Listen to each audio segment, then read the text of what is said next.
Ora, muito bom dia. Vamos a meio da semana, vamos para aí no sexto ou sétimo dia, já não me recordo, de confinamento, e esta brincadeira já soa a uma eternidade. Bom, antes de irmos ao programa de hoje, que vai ser novamente longo, não só por causa das questões de atualidade, mas pelo facto de terem ficado alguns temas de segunda-feira que eu ainda não tinha abordado, e alguns deles são muitíssimo importantes. Mas antes de irmos aí, eu queria dar uma explicação sobre o Think Tank de ontem. Como sabe, nós fizemos o Think Tank. Tivemos uma audiência absolutamente recorde, estavam 2.400 pessoas em direto, apesar dos problemas que tivemos de som. E é por aí que quero começar. Primeiro, há muitas aplicações para estar a fazer este trabalho à distância. Infelizmente, nem todas elas funcionam bem, infelizmente algumas delas não se coadunam bem depois com determinado tipo de hardware, microfones, auscultadores e por aí adiante, e portanto não é fácil. E o que aconteceu ontem foi realmente um som absolutamente miserável. Bom, mas pior do que isso, porque apesar de tudo as pessoas vão tolerando algumas falhas, e nós prometemos melhorar aquilo na próxima semana, pior do que isso, dizia eu, foi o facto de nós termos chegado ao final do programa e quando o programa devia ter sido disponibilizado na plataforma do Facebook, eclipsou-se. Aliás, ele está lá, se você for à página profissional e procurar lá nas publicações ou nos vídeos, ele está lá. O problema é que não aparece diretamente no feed e não percebo porquê. Uma explicação ontem à noite que eu encontrei poderia ser o facto do Facebook, tal como o YouTube, estar a fazer uma espécie de downgrade do streaming, por causa dos problemas de gestão de tráfego e por aí adiante, mas olha, hoje de manhã continua a não estar. Confesso que a malta do Facebook também, como sabe, nunca dá satisfações para estas coisas, fazem o que querem. Portanto, sinceramente, não tenho explicação para aquilo. O que estou a ponderar é, se por acaso hoje aquilo não tiver resolvido, tentar fazer uma conversa com o Jorge Marrão e o Joaquim Aguiar, para tentar perceber o que é que se pode fazer em alternativa, porque o programa para mim foi provavelmente o mais interessante de todos até hoje, o que explicava precisamente não só a presente situação do ponto de vista económico, mas inclusive as saídas que nós vamos ter que adotar para evitar uma crise económica de dimensões inimagináveis neste momento. Ouviu bem a palavra? Inimagináveis. Aliás, essa é uma das questões que nós vamos abordar no programa de hoje. Bom, período antes da ordem do dia, estamos a fazer a cor do dinheiro dia 25 de março do ano da graça 2020 e o meu nome, como você sabe, é Camilo Lourenço. Então vamos lá ao período antes da ordem do dia para celebrar os magníficos autarcas que nós temos em Portugal, em certas autarquias. Então vamos começar por dois. Évora, em que o Sr. Presidente da Câmara acha que é deitar dinheiro à rua ou à água, desinfetar ruas e coisas do género. Eu compreendo o Sr. Presidente da Câmara. Provavelmente o senhor gostava de gastar dinheiro em rotundas ou outra coisa qualquer. Eu compreendo, percebe? Mas se calhar haveria um conselho. Antes de abrir a boca, consulta as autoridades sanitárias. Que é para nós não ficarmos a preocupar, a pensar que o Presidente da Câmara de Évora tem um problema sanitário, mas é aqui na cabeça. Segundo, parece que o autarca do Seixal, eu estou a falar de informação que circulou aí abertamente de todo o lado, terá sido convidado a ir para casa porque estava num jantar privado com mais 7 pessoas. Eu acho que isto são belíssimos exemplos que se dão às pessoas, que se dão às populações. Eu espero que as pessoas que as pessoas envolvidas nisto tenham pelo menos a distinta coragem de um dia deste vir pedir desculpa pelas figuras que andam a fazer. Bom, e hei de percorrer, como sei que o problema não chegou até aqui, nas próximas semanas, provavelmente continuaremos a falar disto. Há bons autarcas já, mas obviamente nós temos que criticar aqueles que não estão a portar bem e que têm tido um comportamento abaixo daquilo que se exigia. Segundo ponto, o funcionamento da Assembleia da República. Eu confesso que ontem fiquei estupefacto ao ver a Assembleia da República reunir-se. Porque não me entra na cabeça que em período de estado de emergência, de confinamento, mais do que estado de emergência, de confinamento, os deputados decidam reunir-se presencialmente. Depois, no decorrer da sessão, descobri que afinal tinha havido uma proposta diferente, que era quem devia estar a reunir-se era a Comissão Permanente da Assembleia da República. Eu confesso que apoio esta solução. nem sequer sabia que tinha sido o PSD, através do deputado Ricardo Batista Leite, a propor isto. Mas não me entra na cabeça que tenha que haver deputados que se reúnem num sítio ou que se têm que deslocar no momento em que nós temos não só o estado de emergência, mas com uma necessidade de fazer quarentena. Terceiro ponto. A birrinha do Rui Rio no Parlamento. Eu já várias vezes disse isto. Eu agradeço que o Rui Rio deixe de me dar razões para o criticar. Mas ontem tive mais uma, não é? Primeiro, o Rui Rio não estava de acordo com a reunião da Assembleia da República. Preferia a Comissão Permanente. Acho muito bem. O que eu acho impensável é, como o PST tinha que ter 18 deputados e apareceram 30 e não sei o quê, o presidente do partido faz uma birra e diz, como aqueles senhores não se portaram bem, quem sai sou eu. Quer dizer, Rui Rio é o líder do partido. Não me interessa saber se ele fez aquilo depois de já ter feito a sua intervenção. Isso para mim é relevante. O que a mim me mostra isto é mais um sinal de falta de liderança. E depois, ainda mais cá fora, justificar aquela atitude, a dizer que não sei quantos, alguns aqui não me conhecem. Vão ficar a conhecer. Bom, ficar a conhecer um líder nestas circunstâncias, para mim, é pouco mais do que lamentável. Eu sei que os deputados do PS não deviam ter feito aquilo. Aliás, também confesso que não consigo perceber o que é que passa pela cabeça de um deputado quando sabe que está limitado o número de pessoas que podem estar numa sessão e insiste em estar ali. Aliás, só confirma a minha ideia de que não devia haver reunião de plenário, mas tem que haver reuniões de Comissão Permanente da Assembleia da República. Mas parece que o Ferro Rodrigues e os outros são um bocado teimosos e depois fazem aquilo que querem. Aliás, teimosia é o que não falta àquela gente. Ponto seguinte. Qual é a mesma necessidade de falar em requisição de hospitais privados? Deixe-me recordar isto. Ontem, no Parlamento, o Sr. Primeiro-Ministro, a certa altura, disse não, está tudo a ser coordenado, mas se for preciso fazer requisição civil, faz. Espera aí. É como aquele tipo que está a falar com os putos e os putos até dizem, olha, vocês importam-se de ver para casa que já são horas? Sim, sim. E depois o pessoal diz, mas se não se portarem bem, vou buscar à força. Olhe, quer fazer figuras bonitas, Sr. Primeiro-Ministro? Quer agradar à esquerda? Quer fazer fretes à esquerda? Faça. Mas não faça figuras destas. Porque está a evidenciar um comportamento estúpido. Isto é para o Primeiro-Ministro. Comportamento estúpido. Eu explico porquê. É que os hospitais privados estão a dizer há semanas que estão preparados para ajudar o Serviço Nacional de Saúde no que é preciso. Nem é preciso ir ao presidente da Associação dos Administradores Hospitalares. Por acaso, trabalhou com José Sócrates. Nem é preciso isso. Basta ouvir o que os responsáveis dos principais grupos de saúde já disseram. Portanto, se eles já disseram que estão dispostos a colaborar, inclusive já cederam ventiladores, como foi o Grupo Melo, qual é a necessidade de estarmos a falar num não problema? É o Primeiro-Ministro que quer fazer um frete à Mariana Mortágua? Ou à Catarina Martins? Mas que estupidez! Mas que falta de nível mental! Francamente, sério, nós temos cada líder. Esta crise tem uma grande vantagem. É que nos está a mostrar a falta de liderança em Portugal. Do Primeiro-Ministro e do Presidente da República. Mas já lá vamos, que hoje é para dar da cabeça destas duas pessoas. Já lá vamos. Ponto seguinte. Eu quero dar os parabéns ao Sr. Primeiro-Ministro.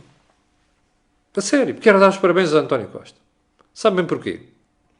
Ontem dou por mim a ver uma declaração de bastonária da Ordem dos Enfermeiros, Ana Rita Cavaco. Bastonário da Ordem dos Médicos. E bastonário da Ordem dos Farmacêuticos. Qual é o elemento comum a estas pessoas todas? É que todos dizem que o Primeiro-Ministro está a mentir. Está a ver isto? Eu acho que é a primeira vez na história da democracia portuguesa em que nós temos os bastonários de 3 ordens profissionais na área da saúde a chamar nomes a um Primeiro-Ministro. Não acho. Tenho a certeza. É a primeira vez na história em que 3 bastonários dizem que um Primeiro-Ministro é mentiroso. Aliás, podiam ter ido mais longe. Que mente com quantos dentes tem na boca. Eu acho que isto é um feito brutal. Espetacular. Aliás, daqui a uns anos, quando fizermos história com H grande, vamos descobrir a lamentável figura de duas pessoas da Terceira República, que é este Primeiro-Ministro e este Presidente da República. Porque, em períodos de necessidade de liderança, esta gente faz um papel absolutamente abaixo de cão. Os dois. Sem tirar nem pôr. Já lá vamos. Primeiro, bom, acabou o período de ordem do dia. Já vamos com 12 minutos, esta marmelada. Vamos lá ao primeiro ponto do programa de hoje, da agenda. Eu tenho uma pergunta para fazer. Os deputados não deviam levar um quarto no salário? É só uma pergunta. Então eu vou dizer porquê. Não tenho nada contra deputados. Não sou daqueles que acham que deputados são bem pagos. Pelo contrário, eu acho que os políticos deviam ser ainda mais bem pagos, que é para não serem tentados por outras coisas. Mas vamos lá ver se a gente se entende. Nós estamos em estado de emergência. Nós estamos em quarentena. O Governo elabora uma lei para permitir layoff. Ou seja, não há nada que fazer, as empresas podem suspender aqueles contratos de trabalho, que eu julgo que é isto que juridicamente se diz, e depois retomá-los mais tarde. Mas, nesse período, as pessoas levam um quarto no seu salário, porque não estão a fazer nada. A culpa não é delas, não é, mas também não é das empresas. Bom, então porquê é que este princípio não se aplica aos deputados?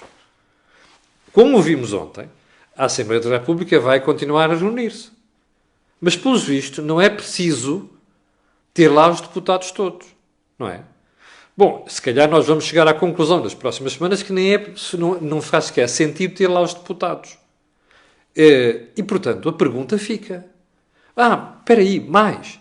Mesmo aquelas reuniões que vai haver dos deputados que estão presentes, o que vai suceder é que, provavelmente, nem vão ser precisos aqueles... Aliás, as reuniões vão ser menos frequentes. Então, a pergunta é legítima. Porquê é que não existe, por parte do Governo, uma iniciativa para poder reduzir os ordenados dos deputados? Já agora, aqueles subsídios de deslocação continuam a ser pagos? É? É isso? Bom, os deputados que, entretanto, foram para as suas terras também vão continuar a beneficiar dos subsídios de não sei quantos de deslocação? Eu não sei, mas, como cidadão, é uma pergunta legítima. Porque não faz sentido, se as pessoas não estão a desempenhar toda a sua função, que estejam a receber os 3.600 não sei quantos euros, mais todas as alcavalas, se não estão a desempenhar a sua função a 100%. Fica a proposta e fica a pergunta. Já agora, eu não consigo perceber porque é que só as empresas privadas e os trabalhadores do setor privado é que têm que levar com estas coisas. Bom, segundo ponto. O Primeiro-Ministro não tem vergonha naquela cara. É a única conclusão que eu posso tirar disto. Bom, então porquê é que eu digo isto? Você recorda-se que o Primeiro-Ministro disse em entrevista à TVI que até agora não faltou nada ao Serviço Nacional de Saúde. E que ele não espera que venha a faltar. Aliás, que não lhe tem conhecimento que venha a faltar e acha que não vai faltar. Bom, toda a gente lhe caiu em cima, inclusive eu aqui, na cor do dinheiro de ontem. E o que é que aconteceu? Eu, se estivesse no lugar daquela criatura, ontem tinha vindo pedir humildemente desculpa aos portugueses e dizer, excedi-me, não devia ter dito aquilo, não era bem aquilo que queria dizer, se calhar, bom, não faltou nada de grave. Bom, até isso era uma mentira. Já faltaram coisas graves. Bom, mas agora, sabe, você reparou no que é que o Primeiro-Ministro disse ontem? Depois de ter levado aquele chorrilho de críticas, a única coisa que o Sr. Primeiro-Ministro António Costa encontrou para dizer foi que, bem, se calhar alguma coisa faltou. Chama-se isso tentativa de desvalorização. Então vamos lá à prova do algodão. Então espera aí. Máscaras, daquelas que protegem mesmo para quem está ali a pegar nos doentes infectados, é uma coisa de sumenos importância. Bom, a situação que está a acontecer nos lares, recordas termos dito aqui que era um problema que poderia agravar, está-se a agravar. Já viu o que está a acontecer em alguns lares? Bem, isso é problema de sumenos importância? Não me cheira.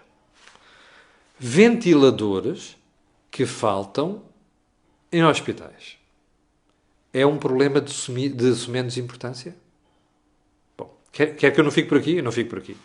Há dias, soube que num dos hospitais, não vou dizer de onde, nem qual, para não penalizar os profissionais, estavam no mesmo sítio, em ventilação, doentes com Covid-19 e pelo menos um que não tinha Covid-19.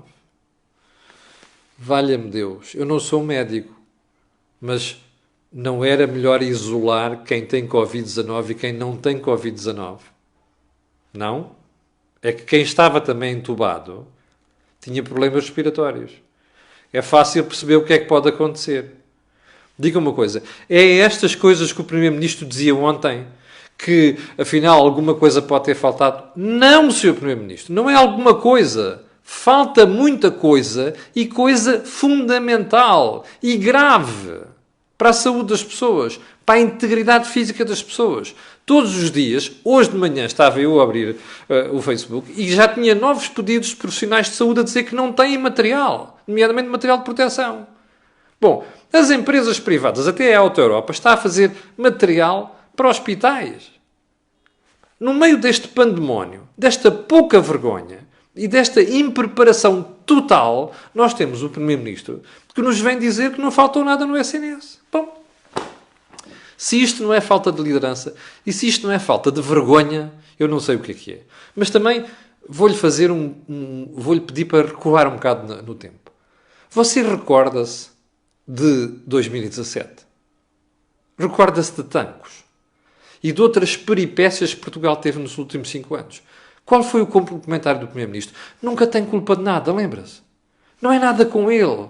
É sempre desvalorizar as situações. Portanto, quem faz aquilo, fazer agora, é mais um. Eu acho espantoso como é que as sondagens continuam a dizer que os portugueses confiam neste senhor, mais no presidente Marcelo Rebelo de Sousa, para dirigir o país nesta pandemia. A coisa que eu mais tenho medo neste momento é da falta de lideranças em Portugal, como se vê. Bom, terceiro ponto. Ontem, o Governo fez saber, no Parlamento também, que provavelmente 2019 terá sido um ano de excedente orçamental. Bom, eu aqui tenho os méritos todos. Desculpem lá a falta de modéstia. Porque eu ando a dizer desde março do ano passado, que o Governo ia fazer tudo para ter excedente orçamental em 2019. Eu fui o primeiro a dizer, já a partir do outono do ano passado, quando comecei a ver aquelas cativações no final do ano, que o Dr. Mário Centeno queria chegar ao final de 2019 com um excedente orçamental. E a explicação é simples. É que ele sabia que ia sair em 2020. E, portanto, não queria deixar ficar os créditos de 2020 para outro ministro. E queria ter ele mesmo dizer assim, eu saí daqui com um excedente orçamental. Daí as cativações, os cortes e os atrasos dos pagamentos, nomeadamente de saúde, no final de 2019. Bom, portanto, eu não estou admirado com isto. Mas há uma coisa que lhe vou dizer. Sabe porque é que nós chegámos ao final de 2019 com excedente orçamental? Porque faltam ventiladores. Porque havia enfermarias dos hospitais não preparadas. Ok? Porque o Governo não pagou a fornecedores da saúde. E porque quem fornecia máscaras ao SNS, em vez de ir entregar mais máscaras ao SNS, decidiu entregá-las para fora, que lhes pagam e pagam horas. Percebeu agora? Sabe onde é que está o excedente do Dr. Mário Centeno? Está aqui. Está a ver? Portanto, continua a votar nisto. A sério. São 56% que votam nesta marmelada, não é? Continua a votar, porque eu acho que uns indivíduos que fazem uma coisa destas e que andam para aí a apregoar tretas, percebe? E que devem uma pipa de massa a fornecedores na saúde e que agora uma parte dos problemas que nós temos tem a ver com os atrasos dos pagamentos, não é? Continua a votar. Eu acho que sim. Há 56% de portugueses são masoquistas, não é? Pronto, continuam a ser masoquistas. É pena os outros. Bom, eu não tenho a certeza disto, vi a informação ontem. Portanto, se não for, peço desculpa, porque hoje em dia, com as fake news, nós não temos tempo de confirmar tudo. Mas fica com reserva o que vou dizer agora. Ontem li um post, uma informação do que o Presidente da República terá dito ontem, que nós estamos a ser um exemplo para o mundo, não sei o que é, no caso da Covid. Eu não preciso de presidentes que se escondem em casa durante 15 dias e depois não sei mais quantos dias para me virem dizer isto. Número 1.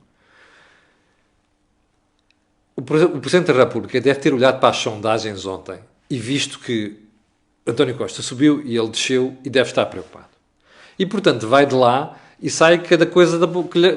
Pronto, saem os maiores disparates da boca. Primeiro, os portugueses não são exemplo para nada, como nós vimos no fim de semana. Ok? Somos melhores que alguns? Somos. Somos melhores que os ingleses? Nesse aspecto, somos. Mas isto é uma irresponsabilidade dizer uma coisa destas. Porque nós nem sequer ainda chegamos ao pico. Não sabemos, só o 10º dia ou 11º começaremos a ter certezas de que o confinamento está a fazer sentido e está a ter resultados. Antes disto acontecer, depois das imagens do fim de semana e depois de nós vermos pessoas da terceira idade na rua, e eu continuo a vê-las todos os dias, ainda ontem me deparei com uma série delas, como é que um Presidente da República vem dizer uma coisa desta? É para ter que dizer alguma coisa? É para dizer que está confiante que isto vai correr bem e que vamos, afinal não vamos... Mas onde é que está a competência técnica do Presidente da República para dizer isto? Qual é a necessidade de assumir responsabilidades a dizer disparates?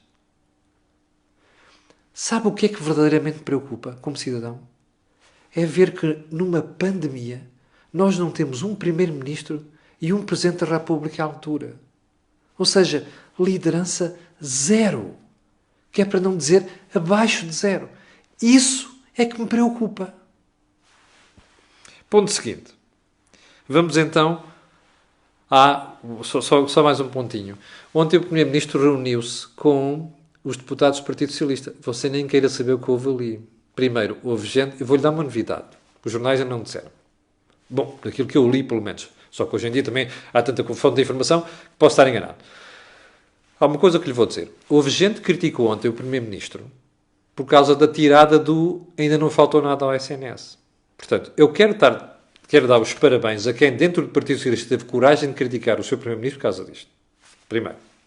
Segundo, nessa reunião, António Costa foi cáustico e foi muito duro, muito blunt, ao dizer que isto é uma crise complicada e que o problema vem aí, grave, e que está para ficar.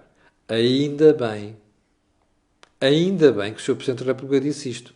Eu tenho pena que não tenha dito isto aos portugueses em geral.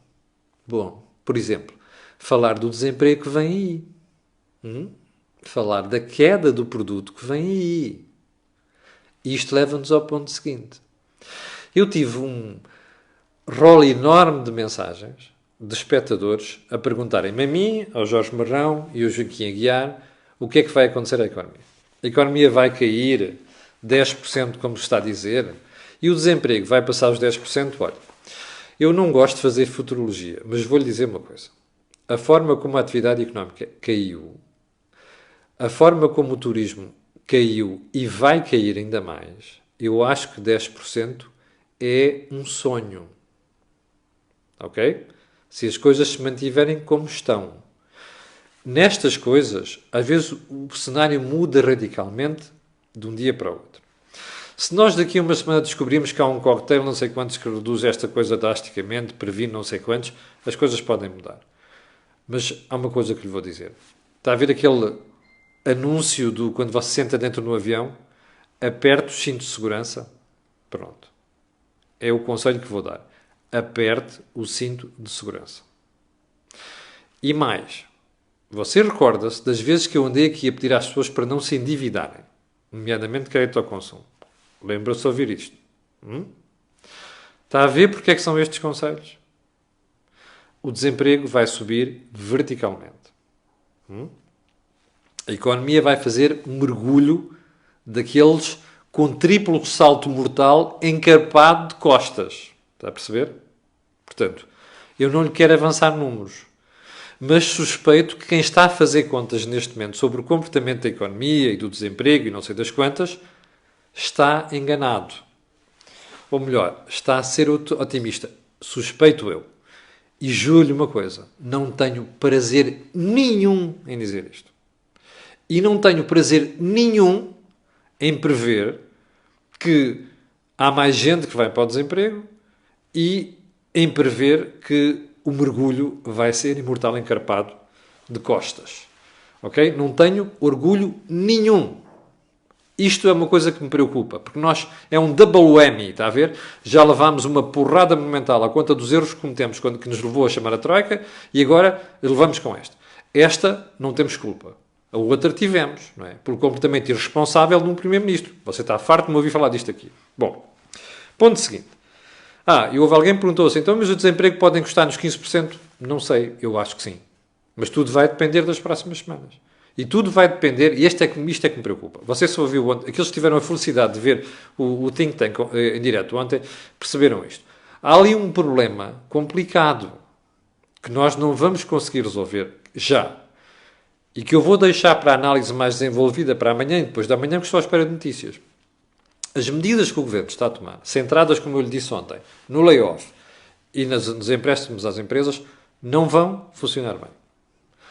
Nós sabemos, neste momento, e sei porque também converso com pessoas em Bruxelas e pessoas ligadas à Comissão, nós sabemos que a Comissão Europeia está muito, eu vou-lhe dizer como, está a ver duas talas assim.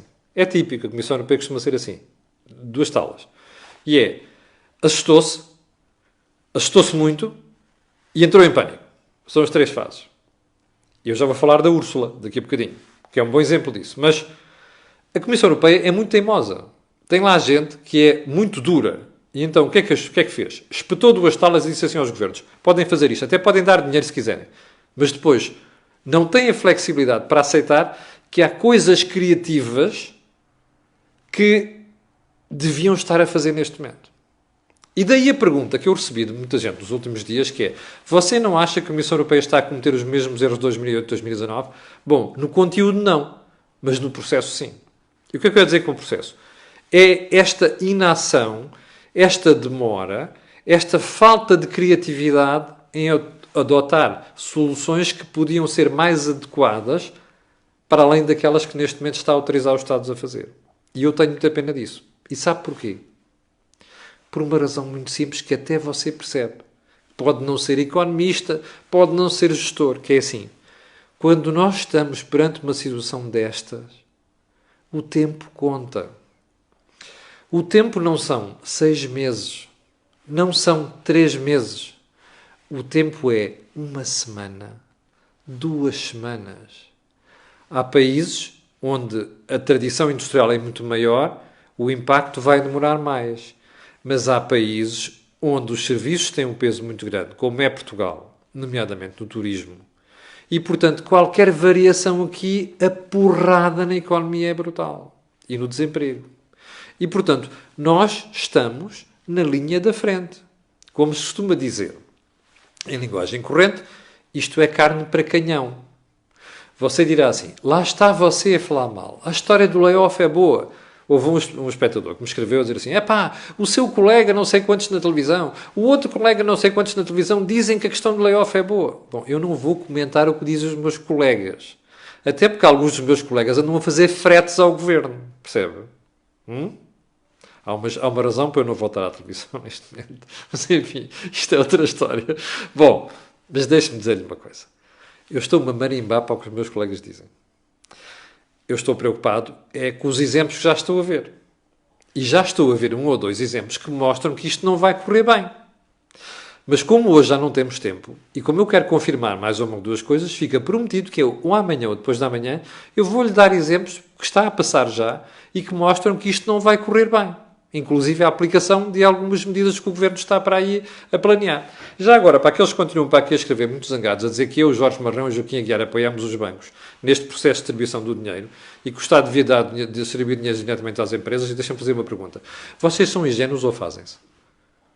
Ou agente parva? Nós temos exemplos todos os dias de corrupção no Estado, de favorecimento, de compadrio, ok? De fretes a lobbies.